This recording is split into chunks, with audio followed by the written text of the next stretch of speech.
älsklingen.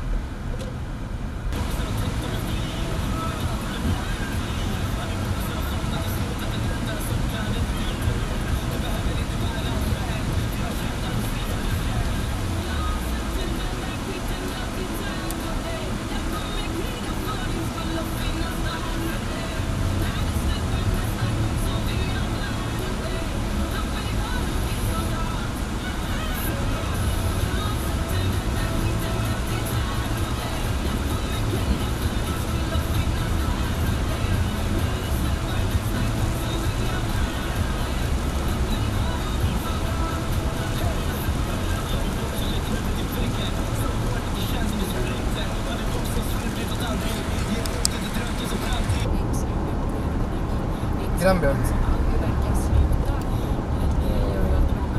Ja, för anonym vill också ha käk. Men Jag skulle hundra. Vad sa du? Jag skulle ta hundra. Kolla. Ja, det är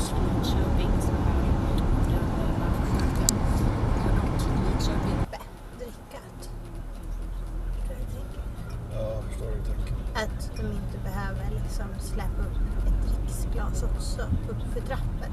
För det kommer kanske vara någon spill eller någonting sånt.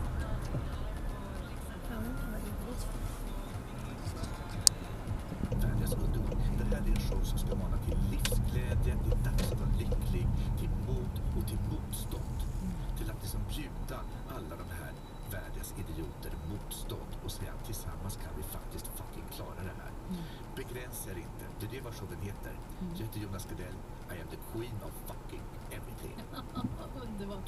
Jag är så glad att du har varit dagens gäst här idag. Vad gör du? Amanda. Då ska jag faktiskt göra ytterligare en intervju till. Jag ska först visa dig lite. Ja, det vill jag absolut säga. Jonas Gardell, stort tack. Lycka till med allt.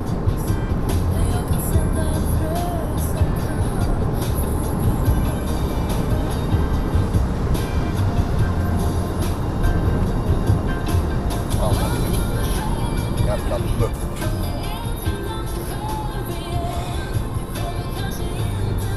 Sveriges nödvändigaste omkörning. Vilket jävla rikspucko.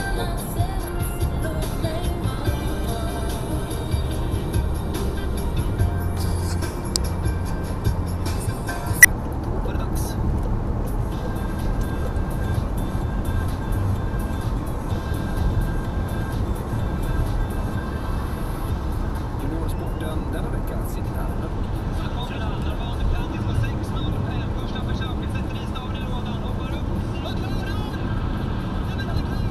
som ni kanske förstår så handlar det om stavhopp. En sport som ligger hetare än någonsin just nu i Sverige. Efter Duplantis jättehopp och EM-guld. Och Angelica Bengtsson som höjt svenska rekorden 2 gånger om. Men hur svårt är det egentligen med stavhopp? Och vad är tjusningen? Vi träffar Tyra och Ludvig, båda 14 år, under ett träningspass i Västerås och låter dem beskriva och förklara det härliga med stavhopp. Man kan aldrig bli fullärd. Det går alltid.